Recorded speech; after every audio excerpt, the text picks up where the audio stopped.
Hello everyone, welcome to our video tutorial. In today's tutorial we are going to explore the form property. So to follow this tutorial we are going to open the database we have been working with since the previous tutorials. So I'll click to open it. Now to access the form properties we shall first of all create our new form. So I'll use this option to create the form.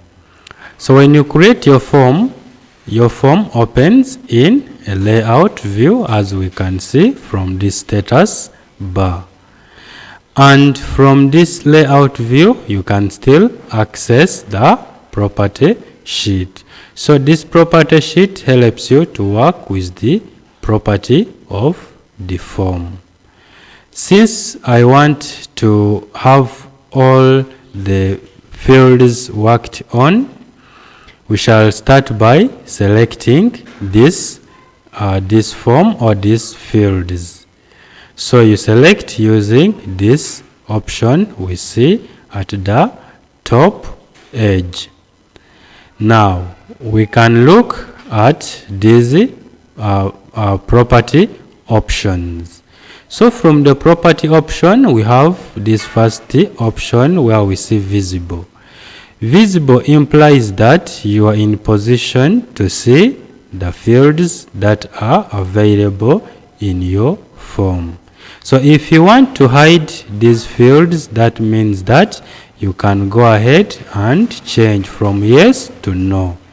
So when we change to no, that means that the fields will not be displayed.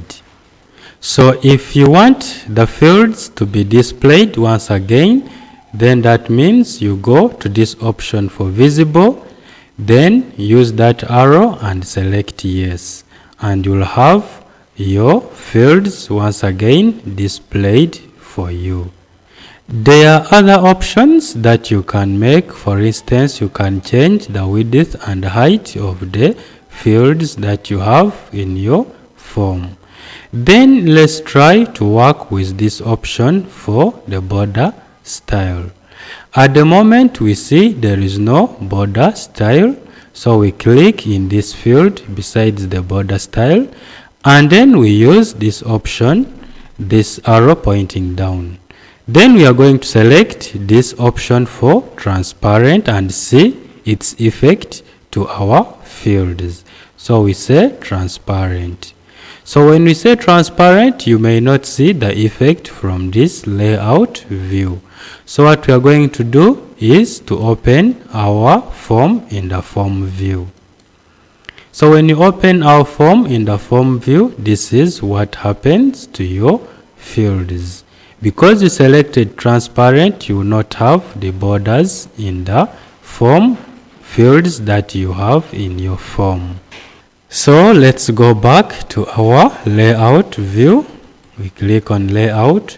So we can try other options. For example, this one of sparse dots. So if we click on it and we go to the form view option, then you will see that the borders will contain the dotted lines. So that is how you can get the dotted lines as your border for the fields you have in your form. So if you want the solid lines to be drawn instead of these dotted lines, then what you do is to go to view, then use your layout view, and this time you change from that option to solid. So when you click solid and you go to the form view option, then you have the solid lines drawn for the fields. Let's open once again the form in the layout view. So from the layout view we see that we have a lot of other options that we can work with. We can always work with these different tabs as we can see here. So the same issue of hiding the fields can also be done from this tab for all. So these options we have done, we can also access them when we open our form in the design view. So when you open our form in the design view, we have the same option. So that means that the form properties can be accessed from the layout view and from the design view. If we click on this option for format, we will see that they are the same options we saw the other side.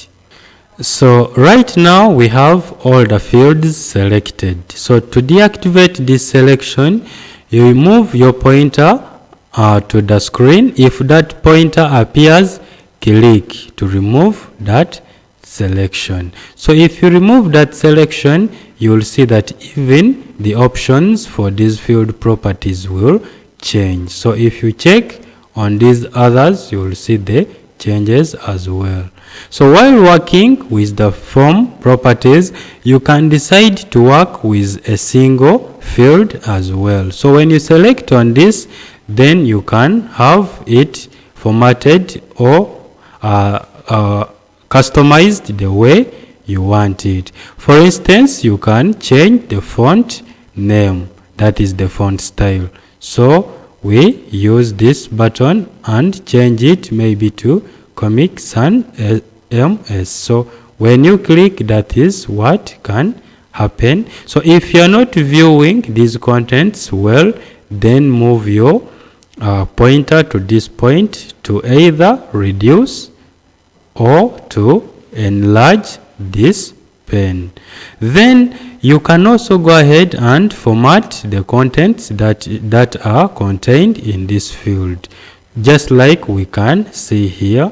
So if you want to change from formatting from this format of UGX to be displayed in your currents, so you can click there and say, no, I want my currents to be standard. So when you change to standard, we don't expect this field to display the Uganda shillings symbol in the different cells. So we can check that by going to the form view. So from the form view, we are interested on this field of wage total. So you can see the UGX symbol is not displayed there. So let's go back to our design view. So still here you can work with the decimal places. That is, if you want the decimal places to appear in the contents in this field for wage total. And there are other options that we can work with. If you click under this option for data, you can see that we have options to also put the validation rule and the validation text, just as we did in the tutorial for tables. So if you missed that tutorial, you can watch the tutorial. The same procedure we followed are the same procedures we can follow still to put those rules in a given field in a form. So we access them from this option for data. All I can encourage you to do is to keep on being curious to work with the forms. So hope you found this video tutorial useful to you. That's it for now. See you in our next tutorial.